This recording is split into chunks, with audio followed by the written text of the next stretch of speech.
Halo bakunzi ba Diamond TV, mwiriwe mute, mumeze mute? Turagarutse noneho muri version nshyashya y'amakuru atangaje ari gucaracara ku mbuga nkoranyambaga. Amakuru ari gucaracara ku mbuga nkoranyambaga, amwe ari mu Rwanda andi ari hanze y'u Rwanda. Nkuko mubibona kuri screen zanyu, murabona iryo tungo riri kuza riza iryo bita indyohesha birayi. Indyohesha birayi rero turi kuvugaho yarikoze mu karere ka Kayonza. Iyi ngurube rwose yakoze ibara ati niri iyi ngurube yakugendeye ikata hafi y'umusigiti, ubwo ngo yarimo ihazenguruka ibikubitanye no bita imamu cyangwa se umuyobozi w'umusigiti. Akibona rero murabizi ko akabenzi ari haramu ku basilamu. Akibona ngo ingurube yakugendeye gufatira ifimbo cyangwa se inkoni, ngo yayicapye inkoni eshatu gusa, iri tungo riba rirapfuye. Rigipfa rero nyiraryo nawe ubwo yaratejemo yashatezamo, kuko yabibonye ko itungo rye barikubise baryishe abatejemo sasa. Mu gutezamo rero yashatse gufatira mu mashingo n'umuyobozi w'umusilamu, ariko abaturage barahagoboka, nuko ahita aramubwira ati ingurube yanjye ukayiriha njyewe nta bindi. Nuko abaturage bose baramufasha bafata umuyobozi w'umusigiti imamu, babamushyiriye ribu kugira ngo abashe kwishyura iri tungo.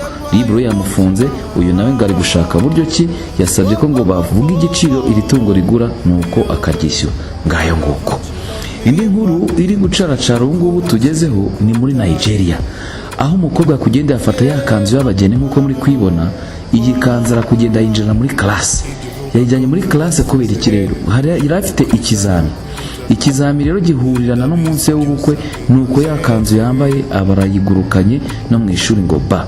Iyi nkuru yatunguye abantu benshi, yacaracara ahantu henshi, ariko rwose umukobwa yaciye agahigo ko kwinjirana iyi kanzu y'abageni muri classe, nuko abantu barumirwa, babigize nk'umugani. Indi nkuru iri gucaracara ni mu gihugu cya Tanzania. Murabizi neza ko uyu munsi wari w'abakundana Saint Valentin.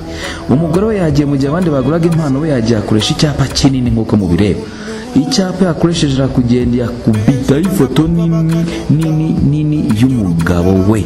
Iyi abaramusohokanye namwereka ati dore impano nakugeneye, ni iyi foto yawe iri kuri iki cyapa. Uyu mugore yatunguye abantu benshi, yatangaje abantu benshi.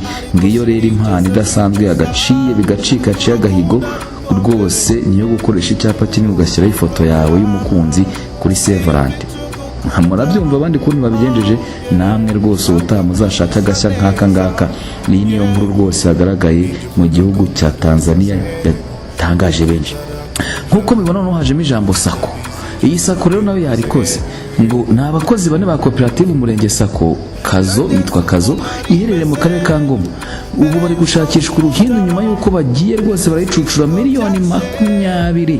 Abo ngo bazikubise umufuka baraguruka baragenda bacitse. Ubu abaturage bayibitsemo bari kurira nk'utwana, bari kurira yo kwarika. Aba bagabo bigurukiye ngo gusa umwe yaje gufatwa mu gihe abandi baburiwe irengero. Indi nkuru rero ifitanye isano na Miss Rwanda. Murabizi ko amajonjo yarangiye ejo bundi, nuko haje kugaragaramo abakobwa babiri bafite ubumuga bwo kutumva no kutavuga. Aba bakobwa rero byaje kubahesha amahirwe ko noneho babonye indi promotion. Uwo ni uwitwa Feda Umutoni wa Se na Uwimana Jeannette. Nyuma yuko babaje kwitabira rero bagatsinda amajonjora, ubu noneho bagiye guhagararira u Rwanda muri Miss DF International. Aba bakobwa rero ngo abayitegura, aba bakobwa nibo bagomba kuzaserukira u Rwanda. Murabyumva ko itinyuka kwabo ko byatanze umusaruro. Aba bakobwa rwose, iyi nkuru nayo yashimishije abantu benshi, yakoze ku mitima ya benshi. Nyuma y'uko bitinyutse, urumva byabahaye andi mahirwe. Inkuru zacu zitangaje, reka tuze tuyisoreze noneho tujye muri sport. Ni ubwa mbere The Moon TV noneho tugiye kuvuga kuri sport. Muri sport nta wundi tuvugaho n'uwo mugiye kubona, ni icyamamare, ni LeBron James, umukinnyi wa basket. Uyu noneho yongeye kwandika amateka, aho yaje gutsinda amanota menshi mu mukino bakinnye. Biza kuba ko yari amaze igihe atabikora, imyaka 33 yarishize atavugwa mu gutsinda amanota menshi.